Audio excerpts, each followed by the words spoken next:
They turned out. Hi, okay. We're back with Jeffrey Sterling, MD, the founder of Sterling Initiatives and a number of other things, an author, a film producer, a historian, a number of really fascinating roles in life that Jeffrey has taken up. And his book, There Are 72 Hours in a Day, is available at his website, and it's very helpful. A lot of people find it helpful. And he also has a public health blog called Straight No Chaser that you might want to check out. There are his books, 72 Hours in a Day. So we were talking to Jeffrey about his work with young people and the kind of advice that he's giving to young people about how they can envision their career. Because, you know, Jeffrey, back when I was a kid, we didn't imagine ourselves being more than one thing at a time. We didn't really imagine ourselves fulfilling our entire potential during our lives. So it's quite a paradigm shift, wouldn't you say? Yeah, very much so. And once again, being able to be exposed to scenarios and individuals that were living that life is what turned the light switch on for me. Because, you know, I migrated from communities in Chicago where the thing to be was a gang member. And then if you had any type of aspiration, you would think that your choices were narrowed to being a doctor, lawyer, policeman, or something like that. But, you know, when I went to Harvard, there were people from 26 countries around the world in my class. And the class wasn't that big. And people were going back to their countries to become ministers of health or to run the multinational company. And they were getting this business degree for that purpose. And that just blows your mind.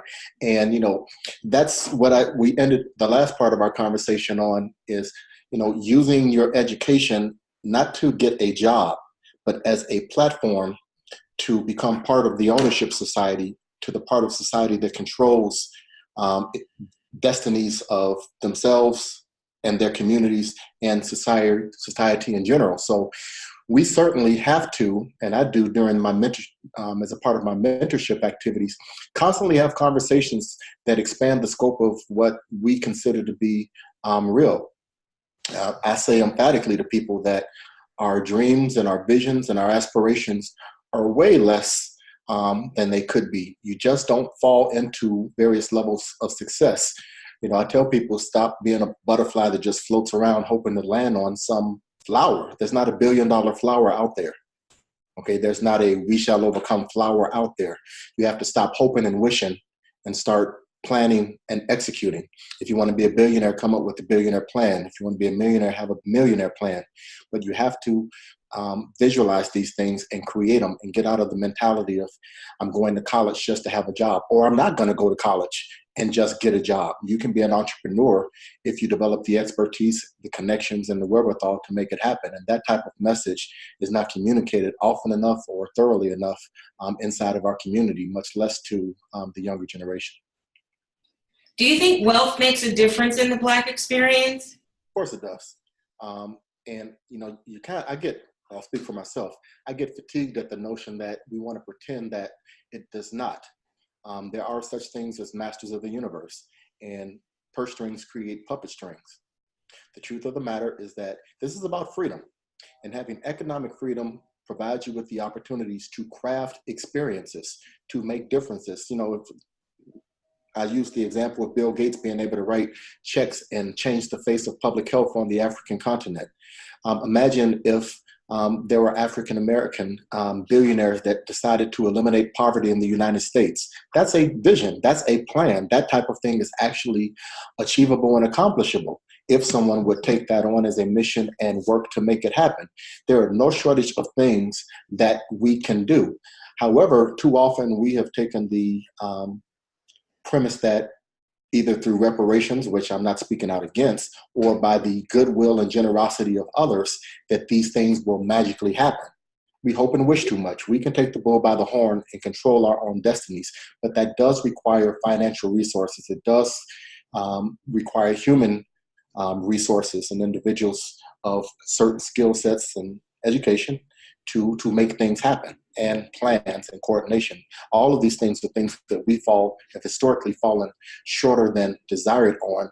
And that explains in large part why we've been unable to accomplish things on the level which we may have wanted to.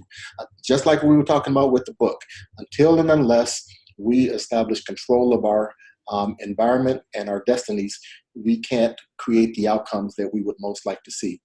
You just cannot expect others to create our own utopia.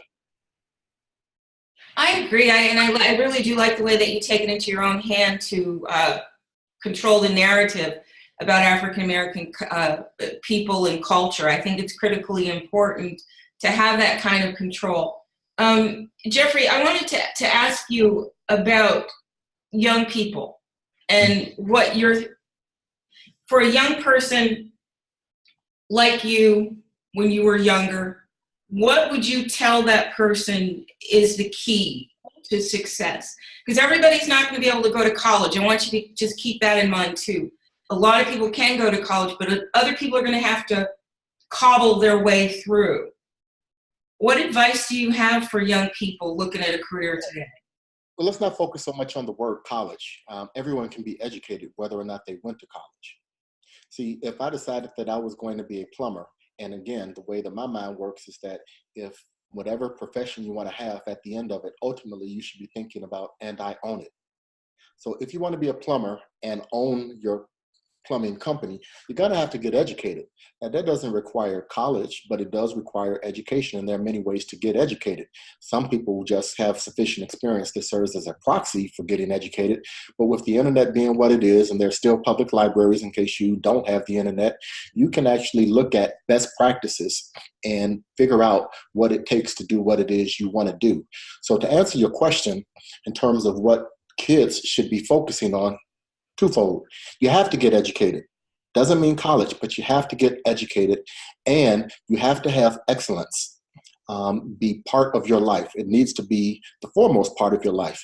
If you commit yourself to a life of excellence, it will be amazing over the course of your life how many doors will open in front of you, how many opportunities will present themselves to you. If you carry yourself in a way, you never know who's looking, you never know who's watching, you never know who you are affecting. And it's not as simple as, I don't need $1 million to put out a marketing plan to attract people to me. Sometimes it's the long game.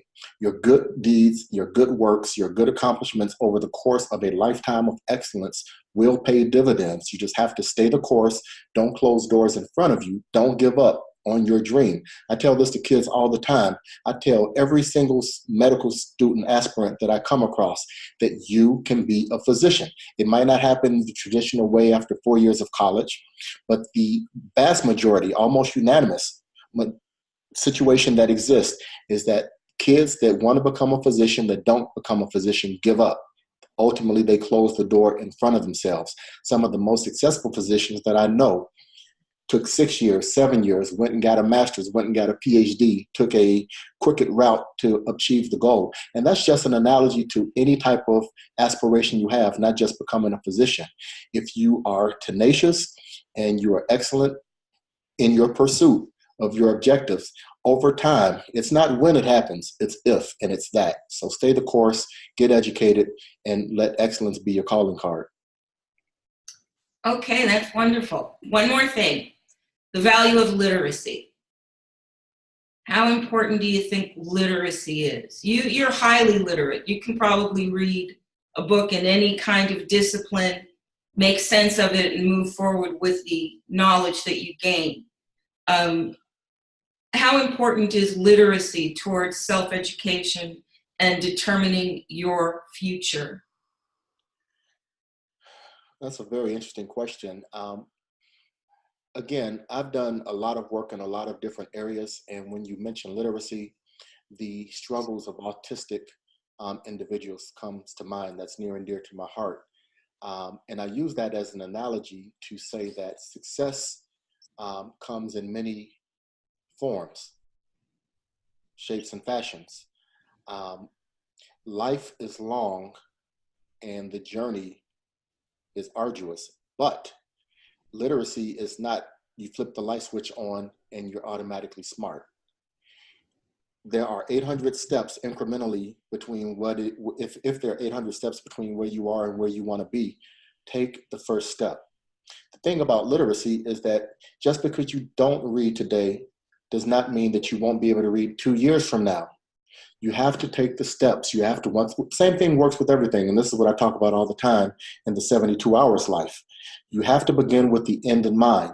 Define the goal, find out what the best practices are, then work backwards to the point at which you are now and begin taking those steps. Break all of those steps down into the smallest bite-sized pieces that you possibly can and implement those steps one at a time. Imagine, if you will, if you made a commitment to something that grandiose, or literacy isn't grandiose, but anything grandiose, and you stayed committed and worked at it every single day for 6 months, you'd be shocked at how far you had gotten towards your goal. Now make it a year. Now make it 5 years. Now make it 20 years. These kids out here have a lifetime of productivity. We have a president now that's 72 years old. And again, just as a number, age consideration, life is long for you to accomplish the types of things that you are meant to accomplish. So for those that can't read, those that aren't articulate or literate, take the first step and then take the next step, and don't give up. Don't close the door in front of you. Don't stop believing that where you are doesn't define where it is you can get. Because I know a lot of, bringing it back to the first point I made, I know a large number of autistic kids and adults who are living wonderful lives. And, we call these at some point in time miracles, but, a miracle is really a well-implemented plan in a lot of cases. So, define the goal and go for it. Thank you. So are you involved in any formal autism organizations as well? That's a special interest of mine too. No.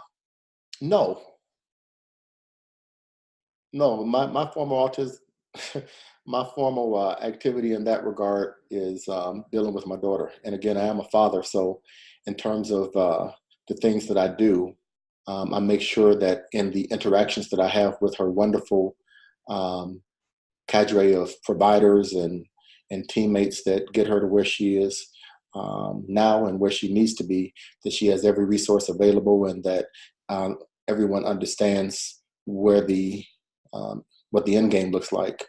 And much of my career, believe it or not, represents a series of opportunities that unfold in front of me. So I can't think of anything that I've looked at and said, I'm going to be ambitious and I'm going to pursue this.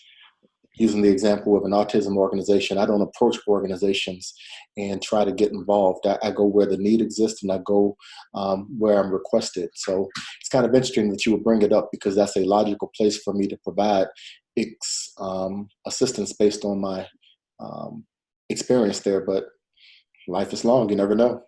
Yeah, that's true. I just asked because you mentioned your daughter in the literacy. So I was wondering. Yes. Well, that's wonderful. Jeffrey, you started a student group for medical students? What's that about?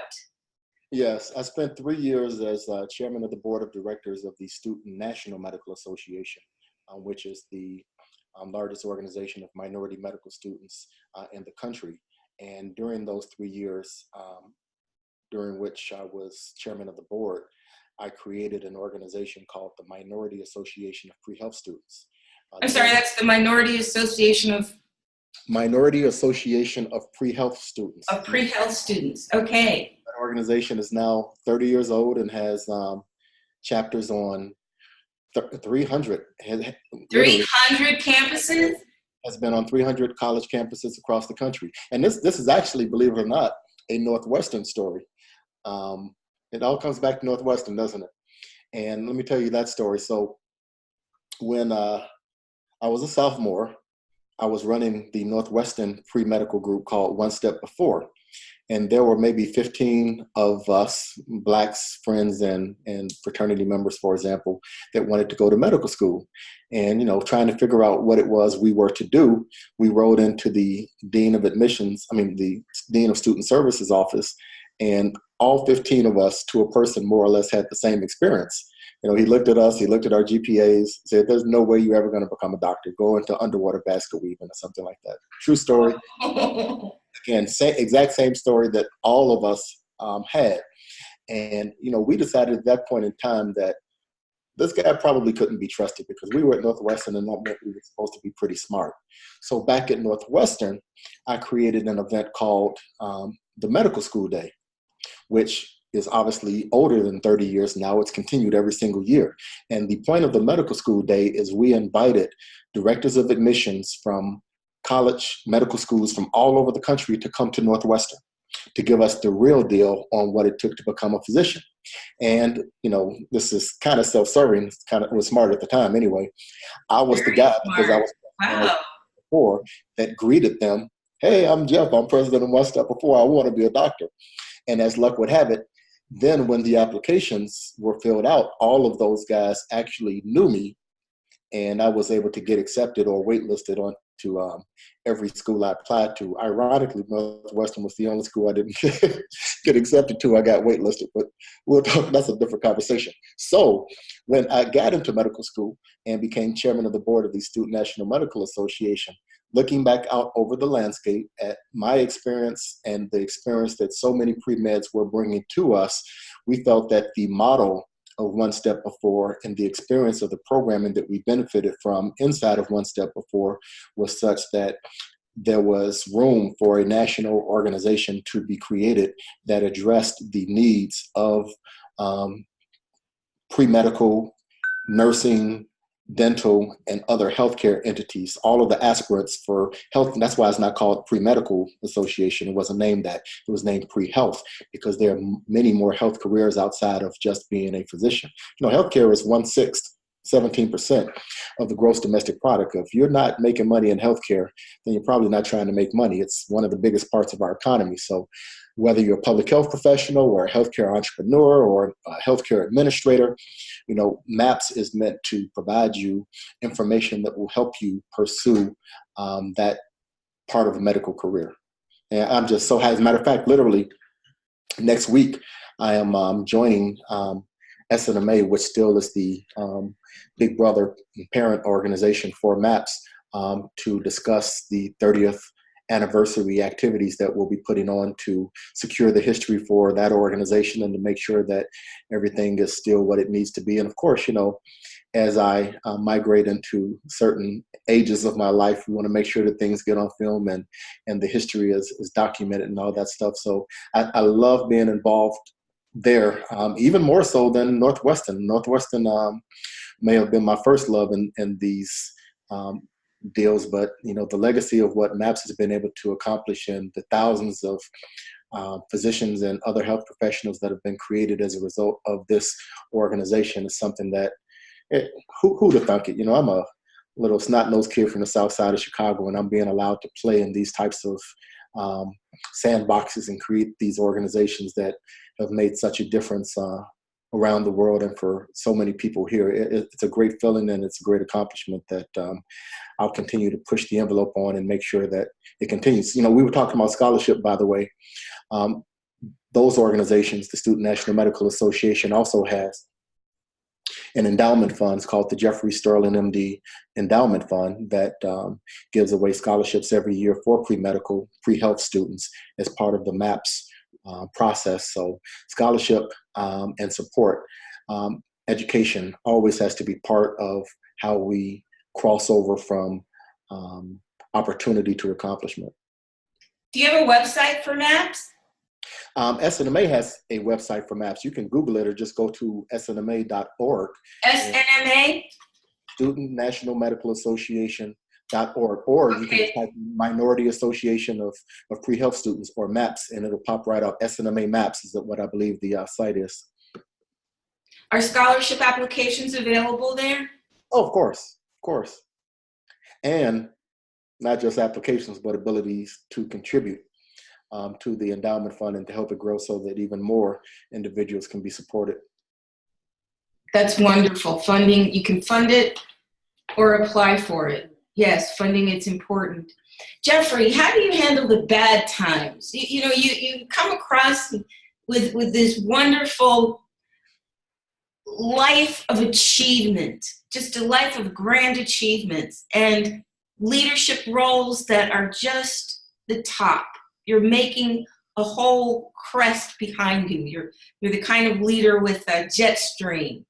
What do you do when you're feeling down, when you're feeling bad? How do you keep yourself believing in your dreams? I'm oblivious to that.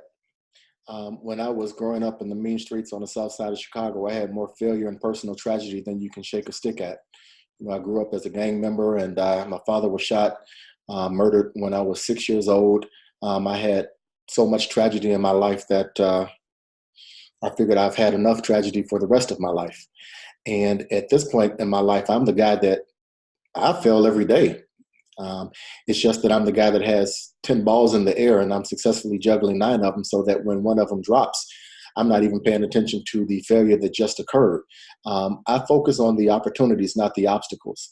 And I've been very good at surrounding myself with like-minded individuals who are vested in our success.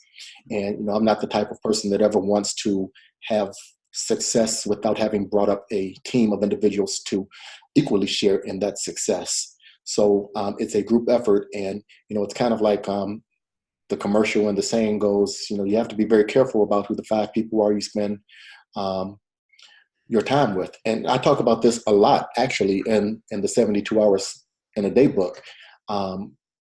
Imagine, if you will, and this is a figurative consideration for the people that are in your life, but the activities in your life as well. If you're allowed to juggle 5 things at a time, you should continually be upgrading the weakest link. So I'm always trying to make better friends. I'm always trying to achieve greater heights, whether it's financially or spiritually or in terms of making a difference in different parts of the world. I am looking for the biggest possible platform to make a difference. So the answer to your question really is that my support systems are such that they do a much better job of lifting me up and propelling me forward than the personal adversity and the personal failings that I have do of keeping me down or keeping me off the mission. You know, I have a lived and purpose-driven life. And the mission of my life is greater than any pity party that I want to have. As I mentioned, I spent a big part of my life dealing with that and overcoming that. And, you know, as the saying goes, I'm not trying to go back there. So at this point in life, I've done the work, you know, got the education, the experience, the expertise, and the resources now to just try to make better choices. Now, that last sentence I said is something that I want to emphasize. So much of the failings that we have, whether it's financial, whether it's health, whether it's personal relationships, are because of the choices we make. And ultimately, success is to be found in our ability to make better choices, because it is, if I tell you one thing that you'll remember that is true today, is that choices have consequences. We tend to be oblivious about them, but they have a funny way of manifesting themselves, just like your habits of smoking may feel good, may relax you. 40 years from now, there's cancer growing in your body. And whether it's cancer or COPD or bronchitis or whatever the case may be, your choices have consequences. You may not see them today, but they're long-term consequences. Now, the flip side of that, and by the way, that's the story of this book. We haven't talked about this. This was actually my first book, Behind the Curtain, A Peek at Life from Within the ER. This book is the story of, it's a roller coaster ride of emotions, happy, sad, sexy, creepy, crawly, scary, horrific experiences of people that came into the emergency department. So it's, each of the stories is like 3 pages, 2 or 3 pages long. Jeffrey, where's that book available? I didn't see that book on your webpage. No, everything's available. Go to jeffreysterlingmd.com or jeffreysterlingmd.com. And you can click the book section, or if you can't remember that for whatever reason, just go to No, everybody can remember jeffreysterling.com. No, and jeffreysterling.com has the link. No, it's jeffreysterlingmd.com. jeffreysterlingmd.com. Right, but if you Google me, it'll pop up. I do pretty well on the Google search engines. But the point I'm making is that that book tells a lot of crazy stories, and it's very entertaining. But the constant of the book is choices have consequences. And what you see time and time and time again and it's applicable to health as well as it is to your other aspects of your life. The choices you make, the way in which you live your life today, will either hurt you or benefit you when you come to that point in life, that fork in the road, where you're, in the examples of healthcare, where you're trying to die or you're trying to avoid dying. You're priming the pumps, and you're gonna reap the benefits of it, or the chickens are gonna come home to roost. It's your call. So as I said before, like when we were talking about the kids, you can live your life a certain way, but if you carry yourself and let excellence be your calling card, if you let health be your calling card, you're gonna be okay. And there are many, many examples in the book that I'm especially happy with, that because that all of these are autobiographical in some form or fashion, but that talks about my medical career and all of the types of things that I saw. It covers the entire spectrum. It's just really illustrative that choices are what ultimately translate into success, whether it's financial, personal relationships, or even longevity of life. Okay. Well, is there anything that you want people to know before I ask you my last question? They can find you at jeffreysterlingmd.com. That's right. And I do have a daily, actually, I have over 2,000 blogs that are posted. Again, you can access them through all the social media sites and jeffreysterlingmd.com. It's a daily blog called Straight No Chaser. Yeah, Straight No Chaser. Isn't that that's the only blog you have, isn't it? Yes, we do that, and we incorporate 72 hours in a day blogs into that platform because we have 40,000 followers. And, it's free information. It's health tips, it's medical advice, it's productivity training, all the things that we do. It's about, the mission, the mission isn't just medical. It's about living a better life. And health and wealth and happiness really are legs on the stool. And I've been fortunate to be able to find the commonality, which is efficiency, and identifying best practices and being able to efficiently do these things so that your productivity is always on max. And we have many ways in which you can tap into these considerations. We actually have a productivity website called 72hourslife.com. It gives you an amazing array of tools to improve your productivity.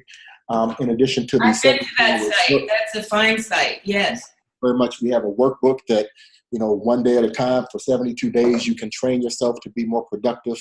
We're doing all types of things. There's my site. I've done over 1,000 lectures since 2000, and I'm often called in for corporations and governments to do productivity training. So get in where you fit in, join the community of health, join the community of productivity. The mission is to just improve the lives of the people and the communities around us and to make a difference. We got to stop being so distracted. We waste so much time on unproductive, unmeaningful activities. And, the one thing that I will say about the whole productivity and efficiency paradigm that I operate under, even the title of the book, people ask me, my God, 72 hours in a day, I don't want to work that hard. But that's the entire point.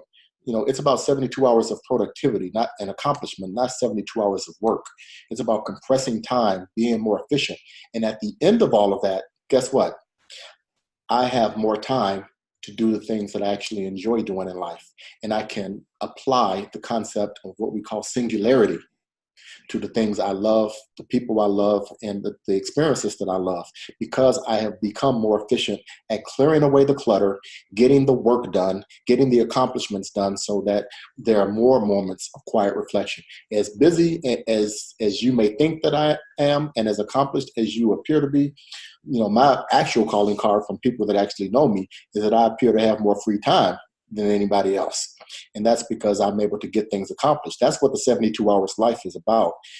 Clearing the clutter, compressing time, getting things done so that you can apply singularity to the things that are important to you. Yeah, you got a fine review from Kirkus on that. They really affirm that as well. That's a bestseller that you have there. Yeah, outstanding advice for self-improvement. Yeah, we're really pleased with that. Okay, Jeffrey, my last question for you before we end this interview is thank you so much for being with us today. I think you're such an inspiration, and your achievements they're really amazing. You're really quite an amazing young man. So my last question for you is, what is the best thing about being you? Oh, you just answered it. If people allow me to be me, that's it. There is a certain amount of freedom. I remember the last conversation I had with President Shapiro, president of Northwestern University, when I was still president of NUBA. And, he very jokingly said to me, he's like, you've taken us on a hell of a roller coaster ride. I'm paraphrasing, but he's like, we're just really glad that you have a good moral compass. And, there are many ways to take that conversation, because you got to remember, we were forcing or convincing the university to do many things to improve the experience for the students and the alumni. And I'm nothing without the hundreds or thousands of people that support me and allow me to apply my voice to represent their aspirations and their needs, and to work on their behalf to make their lives better.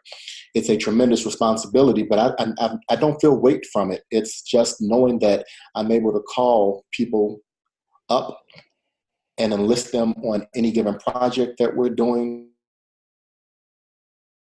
and they contribute. It's pretty amazing. When I do my consulting work, and my primary work, we didn't talk about that. My primary work is actually consulting. I run an international healthcare consulting company, and that's how I gain access to governments and corporations and things like that, and put on these various projects. But there are the people that I'm able to call on the phone who respect me and who allow me to be me, and who are willing to join me. I have people who leave their jobs when I call and we have a job to do in such and such country, let's go for it. And people propel me forward. And that gets back to the question you were asking before about, the whole failures. It's like, how can I fail when I have so many wonderful people in my life that are supporting me? And, this generation always talks about the haters. And, that makes me laugh, because I'd have to be pretty stupid to allow myself to be distracted by people that will not do me well, when I have so many people who are willing to contribute directly to the mission that I'm carrying and the objectives that I have. What's important is trying to figure out, am I making the best choices? Am I attacking the right projects? Am I following the platforms that will create the most desired objectives for the communities I care about? So I have to continue to use individuals like yourself and others to say, Jeff, this sounds like you. We need help in this direction. Come help us do this. So the funny part about it is that my life has been exponential in growth. And the things that I've been able to accomplish for this part of my life are really a fraction of what I expect to be able to accomplish for the next 20 years. And because my scope continues to grow, and the platform that I have continues to expand, and the people that I have access to continues to amaze me, we can do some things. So it's just a matter of time and opportunity, and that is who I am. Now, of course, I'm still a father and a husband and other things that are pretty simple and traditional. So I have to be sure that I don't get lost inside of this servant leadership thing that I spend all of my days partaking in. But for whatever it's worth, I think I do pretty good in balancing that. I have to check with my son and see if he'd agree or not. But all of that's important. And thanks to you, and thanks to everyone else that thinks that I'm worthy of having this type of conversation with, or worthy of placing their trust in, so that I could honor the truly great individuals like those that participated in the Bursar's office takeover, or the people that entrusted me with their stories to tell for the Voices and Visions book again and again and again. I'm not ambitious in that regard, where I go out and I've never run for an office. So the things that I do are actually things that people ask me to do. And if people continue to honor me with the privilege of representing them in various ways, and it's the right thing to do, I'll happily do it. But, the running joke that I've always had, this was the first thing I said when I was asked to be president of the Black Alumni Association at Northwestern. I need a crew, and you need a crew. And we all need to have crews that propel us forward. And that's the best thing about being me, is that I have a good moral compass, and I have people that hold me to that, and that translates into good things happening. Well, thank you, Jeffrey. That was a really wonderful answer. Well, thank you for having me, and it's good talking with you. Thank you. Appreciate you being available, and I'm sure that your life will continue to be stellar. Thanks so much. It was so exciting talking to you, Jeffrey. Have a great rest of the day. Should have said Sterling there, but Stellar works too. So I'm sorry, did I say your name wrong? No, I said you said Stellar. I said you should have said it will continue to be Sterling. Oh, well, yes, absolutely. Well, I'm silver, sterling, silver moment. We'll make it happen. It's good talking to you. Thank you. Thank you so much. All right, bye-bye. Bye.